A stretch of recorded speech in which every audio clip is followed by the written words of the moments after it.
The Jungle Cruise is Disneyland's oldest attraction, with its construction literally beginning before the rest of Disneyland. On this classic ride, you are taken around the world to encounter the most exotic animals while braving terrifying hazards, including the skipper's jokes. But what I want to know is if the Jungle Cruise is an autistic friendly experience. Well, allow me to be your skipper today as we find out.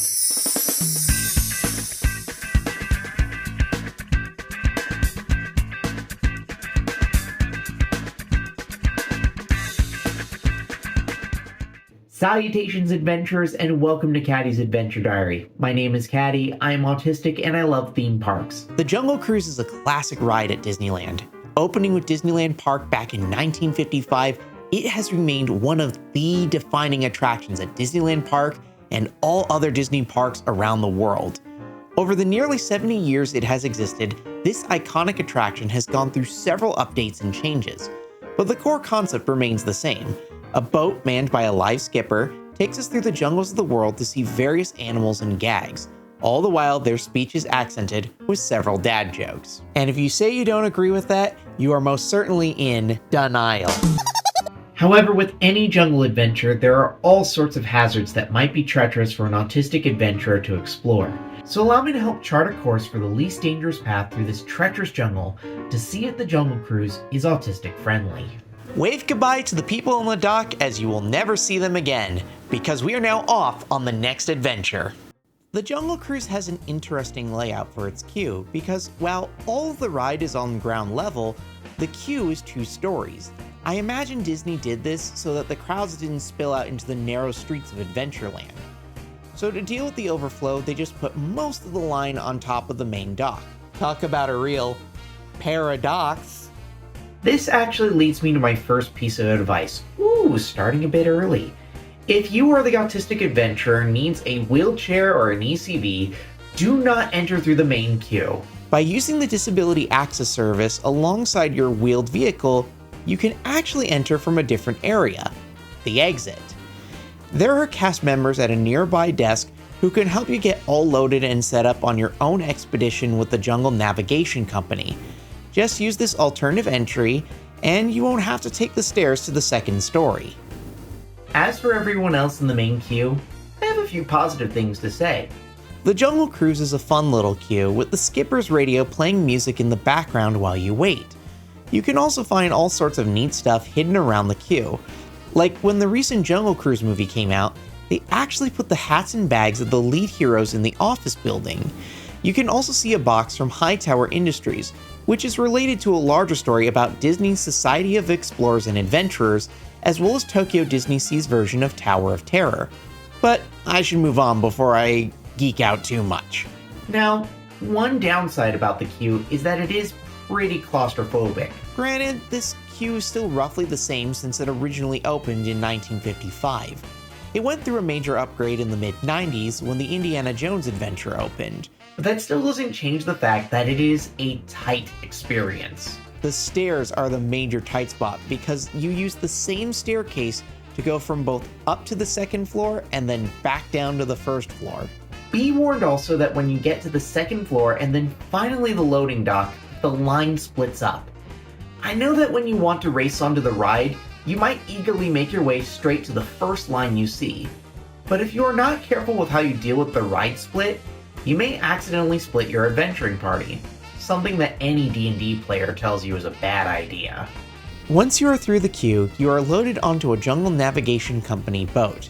The cast members will guide you to wherever they need you to sit on the boat, so just follow the cast members' instructions on where they want you to sit. Now, if you need a bit more legroom or don't want to be up close to any of the jungle creatures, definitely ask the cast members if you can sit in the center crates of the boat. They usually fill this section up last, so you won't have too many guests sitting there. But don't be afraid to ask if sitting in the center seat is possible.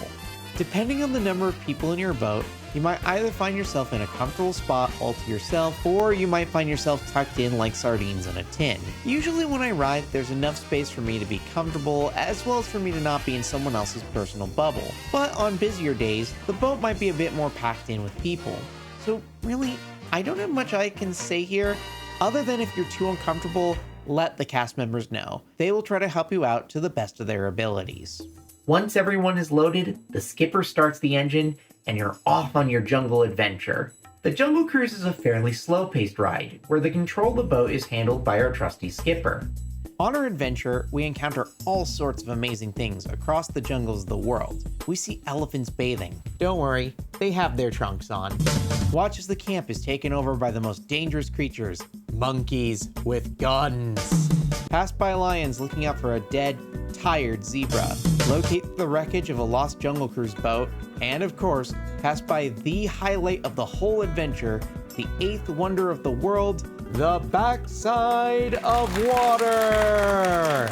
After our expedition is over, we exit past Trader Sam's gift shop before disembarking back at Adventureland. Once we're done there, we can either walk back to Adventureland or enjoy a nice treat at the Tropical Hideaway. The Jungle Cruise is a fairly tame attraction, and most of the intensity comes from the skipper you get. The skipper is the centerpiece of the attraction, and I have to give props to every Jungle Cruise skipper out there, both past and present, who's helped make a guest stay when riding the Jungle Cruise. I also want to give a shout out to my 8th grade English teacher, Mrs. George, who's a former Jungle Cruise skipper herself.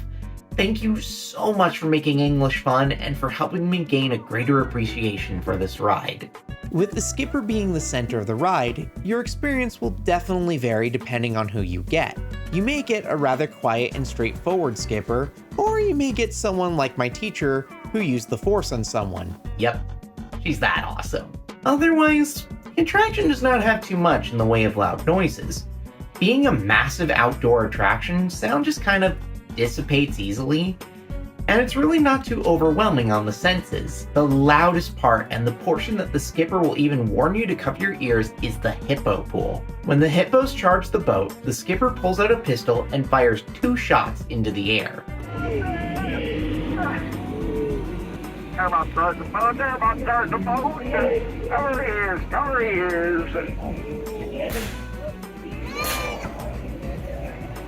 Cool behind the magic fact, I discovered that this is a signal system to let the cast members operating the ride know that the boat has safely reached this portion of the attraction. It actually helps let the other boats know that it is time for them to disembark.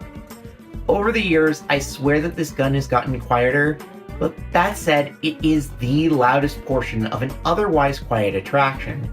Earplugs are not too necessary for this ride, but if you need them, use them. Otherwise, do what the skipper says and cover your ears. There aren't any sharp turns either. The worst one I can think of is the turn at Schweitzer Falls, named after the famed explorer Dr. Albert Falls. But even then, most skippers take that corner really smoothly. As for scary imagery, well, you won't find much of it on the Jungle Cruise. The general vibe of the ride, as mentioned before, was designed by a man named Mark Davis. Besides helping create iconic characters like Maleficent and Cruella de Vil, Davis was also known among Disney as the humor guy. Walt actually hired him to upgrade the Jungle Cruise so that the general tone of the ride favored more comedy than terror. I mean, you have the previous adventuring party getting stuck on a tree trying to escape an angry rhino. It doesn't get funnier than that. There were 2 moments that I know scared me a bit as a kid, but now I find them only slightly unsettling at the worst. The first is the Cambodian shrine scene. As much as I love seeing the tiger, the snakes and crocodiles definitely freaked me out as a kid. The second scene is the piranha scene. Before you arrive at Trader Sam's gift shop and soon exit the attraction, you stop for a second at this pool. Suddenly, the waters begin to churn as a school of man-eating piranhas start attacking the boat. The piranha jumping out of nowhere absolutely used to freak me out when I was a kid, and in some ways, this scene still kinda startles me a bit now. All I have to say is pretty simple. If there are certain animals that freak you out or make you a bit uncomfortable, just be aware that this is an animal-heavy attraction. If you are lucky enough to be sitting towards the center of the boat, you can watch all of the madness from a safe distance. Otherwise, be warned that there are some moments where submerged animals will get a bit in your face. But honestly, just be aware that this ride is meant to be something more silly and enjoyable for the riders. I mean, the elephant bathing pool is a classic example of this. You have all of these silly elephants doing all sorts of stuff around you. And a baby elephant named Squirt nearly sprays you with water, although you're always fine. The Jungle Cruise is a classic Disneyland ride for many reasons.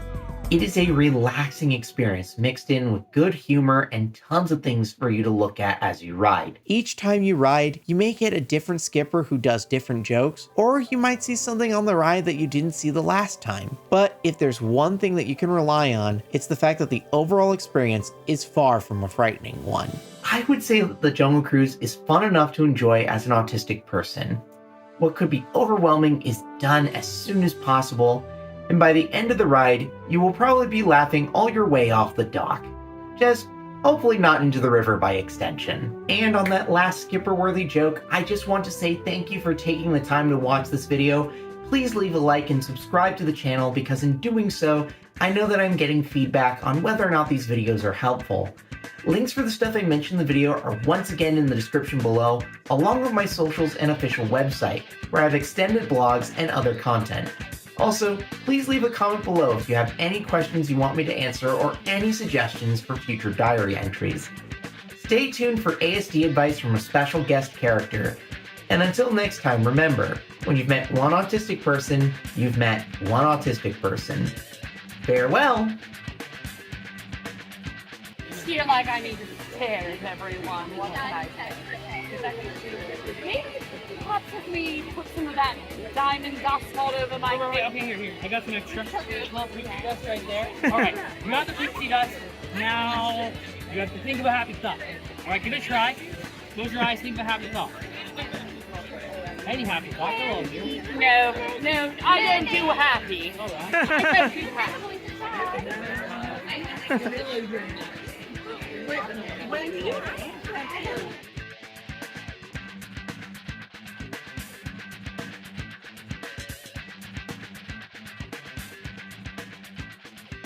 Patty's Adventure Diary.